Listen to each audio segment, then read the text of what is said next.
Le 10 juin 2022, à Vendeuvre, des riverains prévenaient les gendarmes de cris de détresse d'une femme dans une maison dont les volets étaient fermés. À l'intérieur de cette maison, la victime avait été ébouillantée par de l'eau de cuisson, jetée au sol, frappée, étranglée, étouffée et laissée inconsciente sur le sol. Lorsque les gendarmes arrivent, c'est l'agresseur qui leur ouvre, l'ex-compagnon de la victime. Romain Léger, 48 ans, est jugé jusqu'à mercredi pour la tentative de meurtre de son ex-conjointe. Quelques années plus tôt, il avait déjà été condamné pour des menaces de mort réitérées sur son ex-femme. Des menaces qui avaient été proférées à l'occasion de la rupture. Une réitération des faits qui a interrogé sur son caractère, sur son comportement, au premier jour de son procès devant la cour d'assises de l'Aube.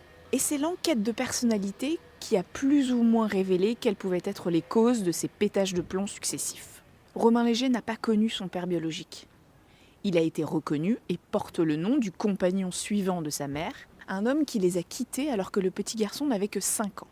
Le beau-père suivant a bousillé l'enfance de la fratrie en instaurant un climat quotidien de violence dont ils sont plusieurs à ne pas s'être remis. Romain Léger, par exemple, a déjà fini à l'hôpital après une série de coups au visage alors qu'il était à peine un adolescent. Après sa personnalité, ce sont les faits en eux-mêmes du 10 juin 2022 qui doivent être abordés ce mardi devant la cour et les jurés.